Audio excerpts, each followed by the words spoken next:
एक नेताजी का वीडियो इस समय इंटरनेट पर वायरल हो रहा है, जिसमें उनका बालक विदेश से पढ़कर लौट रहा है। ये वही नेताजी हैं जो भारत में सभी पढ़ाई हिंदी से और भारत को विश्व गुरु बनाने की बात करते हैं। आज एक बड़ा अजीब सवाल हमारे सामने खड़ा है।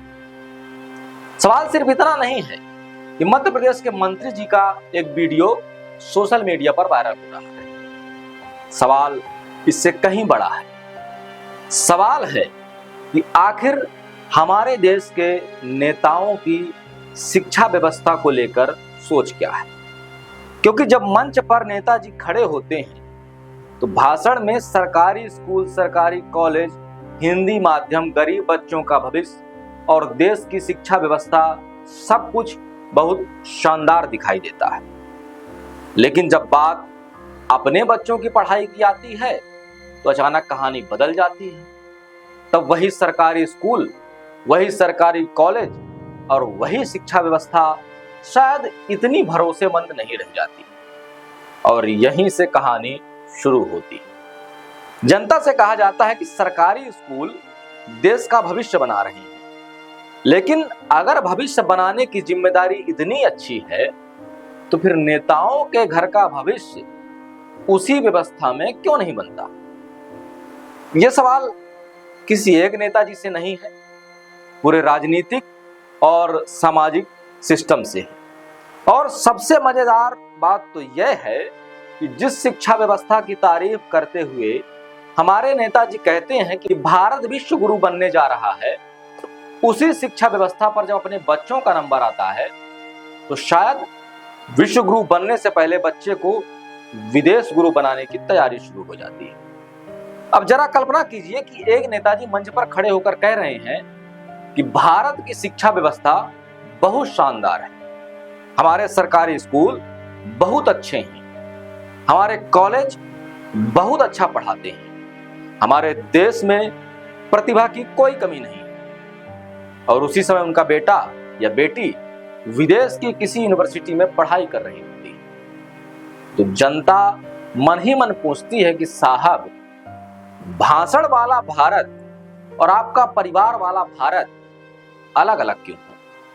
हमसे कहा जाता है कि देश की शिक्षा व्यवस्था पर भरोसा रखिए, लेकिन भरोसा रखने की परीक्षा जब नेताओं के बच्चों की आती है तो परीक्षा केंद्र विदेश में क्यों चले जाते हैं। यह तो कुछ ऐसा हो गया, किसान से कहा जाए कि अपने खेत की फसल पर भरोसा रखो, लेकिन साहब खुद सब्जी खरीदने विदेश चले जाते हैं। जनता से कहा जाए कि सरकारी अस्पताल पर भरोसा रखो, लेकिन इलाज के लिए नेताजी निजी अस्पताल ढूंढ लें। जनता से कहा जाए कि सरकारी स्कूलों में भविष्य बनाइए, लेकिन अपने बच्चों के भविष्य के लिए विदेश की यूनिवर्सिटी चुन ली जाए। अब भाई साहब, जनता पूछे तो पूछे क्या, क्योंकि जनता के पास सवाल तो बहुत है, लेकिन जवाब हमेशा भाषण में मिलता है। और भाषण में जवाब देना इतना सुंदर होता है कि कुछ देर के लिए सवाल ही भूल जाता है। लेकिन इस बार सवाल थोड़ा जिद्दी है। सवाल है, अगर भारत की शिक्षा व्यवस्था इतनी ही अच्छी है तो नेताजी के बच्चे भारत में क्यों नहीं पढ़ रहे हैं। यह मांग आखिर इतनी असहज क्यों लगती है। और अगर विदेश की शिक्षा बेहतर है तो फिर जनता के बच्चों को वही बेहतर शिक्षा दिलाने की जिम्मेदारी किसकी है। क्योंकि विदेश में पढ़ाई कोई छोटी बात नहीं है। फीस होती है, रहने का खर्च होता है, यात्रा होती है, किताबें होती हैं, दूसरी सुविधाएं होती हैं, सब कुल मिलाकर बहुत ज्यादा पैसा लगता है। अब अगर कोई परिवार अपनी मेहनत की कमाई से अपने बच्चों को विदेश में पढ़ाना चाहता है तो उसकी निजी पसंद है, इसमें किसी को आपत्ति नहीं होनी चाहिए। लेकिन जब कोई व्यक्ति सार्वजनिक जीवन में रहकर देश की शिक्षा व्यवस्था को आदर्श बताता है, शिक्षा नीति पर निर्णय लेता है और जनता के बच्चों को उसी व्यवस्था पर भरोसा करने की सलाह देता है, तब सवाल पूछना बिल्कुल जायज हो जाता है कि क्या आपने अपने घर में भी वही भरोसा लागू किया, या ये भरोसा सिर्फ जनता के लिए है। क्योंकि लोकतंत्र में जनता सिर्फ वोट देने वाली मशीन नहीं है, जनता सवाल भी पूछना चाहती है, सवाल भी पूछती है, जनता टैक्स भी देती है, जनता स्कूलों के लिए पैसा देती है, कॉलेजों के लिए पैसा देती है, सड़क के लिए पैसा देती है, अस्पताल के लिए पैसा देती है और सरकार चलाने के लिए भी पैसा देती है। इसलिए जनता को यह जानने का अधिकार बिल्कुल है कि जिन नीतियों को उसके बच्चों के लिए बनाया जा रहा है, क्या इन नीतियों पर उनके नीति बनाने वाले लोग भी भरोसा करते हैं कि नहीं। यही असली सवाल है। और देखिए, देशभक्ति के भाषण में कहा जाता है कि हमारा देश महान है, हमारे बच्चे महान हैं, हमारी संस्कृति महान है, हमारा भविष्य महान है। लेकिन जैसे ही बच्चे की डिग्री की बात आती है तो कहा जाता है कि बेटा थोड़ा बाहर पढ़कर आ जाओ। यानी देशभक्ति भाषण के लिए स्वदेशी और डिग्री के लिए विदेशी हो जाती है। जनता के लिए make in India, made in India, शिक्षा और परिवार के लिए मेड इन फॉरेन डिग्री। अब इसे आप विरोधाभास कहिए, व्यंग कहिए, लोकतंत्र का सबसे दिलचस्प अध्याय कहिए, लेकिन सवाल तो रहेगा। और यह सवाल केवल नेताओं तक सीमित नहीं है, समाज में भी एक मानसिकता बन गई है कि विदेश की डिग्री का मतलब ज्यादा प्रतिष्ठा, ज्यादा सम्मान, विदेश की यूनिवर्सिटी का मतलब बेहतर भविष्य, विदेशी नौकरी का मतलब सफलता। लेकिन फिर सवाल उठता है कि अगर हमारे देश का हर प्रतिभाशाली बच्चा बाहर चला जाएगा तो भारत की यूनिवर्सिटी और कॉलेजों को कौन मजबूत करेगा? हमारे कॉलेज कौन बेहतर बनाएगा? हमारे शोध संस्थान कौन मजबूत करेगा? हमारे अस्पतालों में डॉक्टर कौन बनाएगा? हमारे स्कूलों में शिक्षक कौन बनेगा? क्योंकि देश सिर्फ भाषणों से मजबूत नहीं होता। देश तब मजबूत होता है जब प्रतिभा देश के अंदर भी अवसर देखती है। लेकिन जब अवसर की कमी हो, व्यवस्था पर भरोसा कम हो और प्रतियोगिता बहुत ज्यादा हो तो परिवार स्वाभाविक रूप से बेहतर विकल्प खोजता है। इसलिए इस मुद्दे को केवल नेताओं की आलोचना तक सीमित करना भी सही नहीं होगा। असली मुद्दा है कि हम ऐसी शिक्षा व्यवस्था क्यों नहीं बना पा रहे जिसमें भारत का सामान्य परिवार भी अपने बच्चों को गर्व से कह सके कि तुम्हें पढ़ने के लिए विदेश जाने की जरूरत नहीं है, तुम्हारे सपनों के लिए हमारा देश ही पर्याप्त है। और यही सरकारों की असली परीक्षा होती है, क्योंकि भाषण देना आसान है, मंच पर कहना आसान है कि भारत में प्रतिभा की कोई कमी नहीं है, भारत में बेहतर भविष्य बन सकता है। पोस्टर पर लिखना आसान है कि देश का भविष्य हमारे स्कूलों में तैयार होता है, लेकिन स्कूल की बिल्डिंग, अच्छे शिक्षक, प्रयोगशाला, लाइब्रेरी, तकनीकी रिसर्च और रोजगार के अवसर देना मुश्किल काम। और राजनीति में असली परीक्षा इसी मुश्किल काम की है, क्योंकि अगर नेता अपने बच्चों को विदेश भेजते हैं तो हमें केवल यह नहीं पूछना चाहिए कि आपका बच्चा विदेश क्यों गया, हमें यह भी पूछना चाहिए कि आपने भारत की शिक्षा व्यवस्था को ऐसा बनाने के लिए प्रयास क्यों नहीं किया कि आपका बच्चा भी यहीं रहकर दुनिया की सबसे अच्छी शिक्षा और भविष्य को हासिल कर सके। यही सवाल महत्वपूर्ण है, क्योंकि किसी के बच्चे का विदेश जाना अपराध नहीं, आलोचना की बात नहीं है, लेकिन जनता के बच्चों के लिए ऐसी व्यवस्था बनाना जिसमें उन्हें मजबूरी में बाहर ना जाना पड़े, यह सरकारों की जिम्मेदारी जरूर है।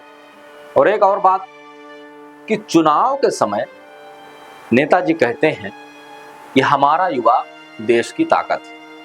भाषण में युवा शक्ति, युवा भविष्य, युवा रोजगार, युवा शिक्षा, हर चीज दिखाई देती है। लेकिन अगर युवा पूछ ले कि साहब आपके घर का युवा कहाँ पढ़ रहा है, तो अचानक सवाल निजी हो जाता है। अरे भाई, अगर वोट मांगते समय मेरा बच्चा सार्वजनिक मुद्दा है तो शिक्षा की नीति बनाते समय आपका बच्चा निजी मामला कैसे हो गया?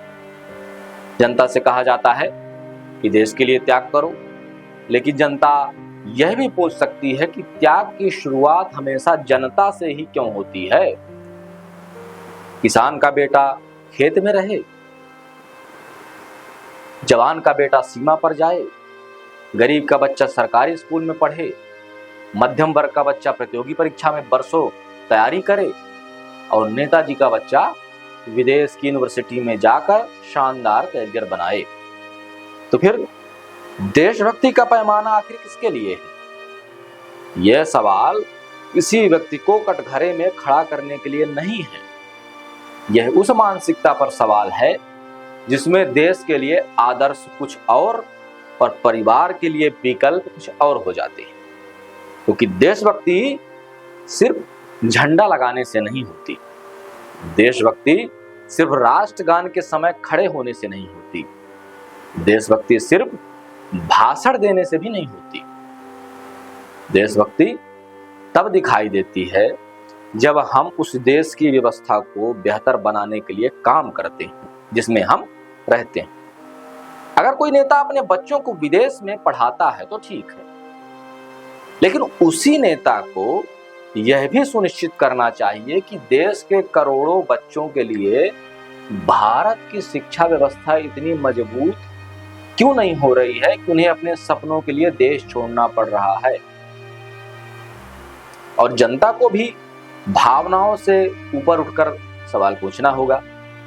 हमें यह नहीं पूछना चाहिए कि नेता किस पार्टी के हैं, हमें यह नहीं पूछना चाहिए कि उनकी नीति क्या है, उनकी जाति क्या है, वह जिस व्यवस्था की तारीफ करते हैं क्या उस पर खुद भी भरोसा वो करते हैं कि नहीं, वह जिस स्कूल को गरीब के बच्चों के लिए पर्याप्त मानते हैं क्या वह अपने बच्चों के लिए उस स्कूल को पर्याप्त मानते हैं या नहीं, वह जिस सरकारी अस्पताल को जनता के लिए बेहतर बताते हैं क्या वे अपने परिवार का इलाज उसी अस्पताल में कराते हैं या नहीं, या उसके लिए कोई विकल्प चुनते हैं। अगर जवाब नहीं है तो फिर सुधार की जरूरत कहाँ है, ये सोचने का विषय है। जनता में है या व्यवस्था में है?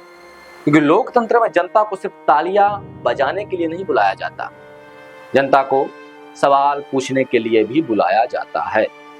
इसलिए आज का सवाल बहुत सीधा है, अगर भारत की शिक्षा व्यवस्था इतनी शानदार है तो नेताओं के बच्चों के लिए विदेश का रास्ता इतना आकर्षक क्यों लगता है? और अगर विदेश की शिक्षा बेहतर है तो भारत के आम बच्चे वही गुणवत्ता भारत में क्यों नहीं मिल रही? अगर नहीं मिल रही तो मिलनी चाहिए या नहीं? आखिर देश का भविष्य सिर्फ गरीब और मध्यम वर्गीय परिवारों के बच्चों का ही क्यों? देश का भविष्य नेताओं के बच्चों का भी होना चाहिए और जनता के बच्चों का भी होना चाहिए। और अगर नेता जी सच में चाहते हैं कि भारत आगे बढ़े तो सबसे पहले ऐसी शिक्षा व्यवस्था बनानी होगी जिस पर उन्हें खुद भी उतना ही भरोसा हो जितना भाषणों में वो जनता के लिए कहते हैं कि आप भरोसा करिए। वरना स्थिति कुछ ऐसी ही रहेगी कि मंच पर भारत महान, भाषण में भारत महान, पोस्टर में भारत महान और बच्चे के एडमिशन फॉर्म पर लिखा होगा विदेश। यही हमारे समय का सबसे बड़ा व्यंग है। जनता से कहा जाता है कि अपने देश पर भरोसा रखिए, जनता पूछती है कि साहब हम तो रखते हैं, पहले आप तो रखिए। क्योंकि जिस दिन देश के ताकतवर लोगों को भी अपने बच्चों के भविष्य के लिए भारत की शिक्षा उपयुक्त लगेगी, उसकी व्यवस्था पर पूरा भरोसा होने लगेगा, उस दिन शायद भाषणों में भारत की शिक्षा व्यवस्था की तारीफ करने की आवश्यकता ही नहीं रहेगी। तब भारत की शिक्षा व्यवस्था पर खुद एक मोहर लग जाएगी कि हाँ, भारत की शिक्षा व्यवस्था खुद अपनी कहानी सुना सकती है। तब शायद किसी माँ बाप को अपने बच्चों से यह नहीं कहना पड़ेगा कि बेटा अच्छे भविष्य के लिए विदेश जाओ। तब गर्व से वह बेटा कह सकेगा कि दुनिया देखने जाना अलग बात है, लेकिन अपना भविष्य बनाने के लिए हम अपना देश नहीं छोड़ेंगे। सवाल कड़वा है, लेकिन लोकतंत्र में कड़वे सवाल ही कभी कभी सबसे जरूरी होते हैं।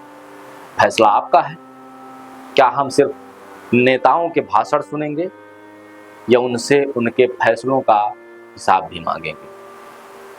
आप देख रहे थे अंकित कुमार मिश्रा न्यूज रूम। मैं हूं आपका दोस्त अंकित कुमार मिश्रा। इस तरह हमसे जुड़े रहिए। धन्यवाद।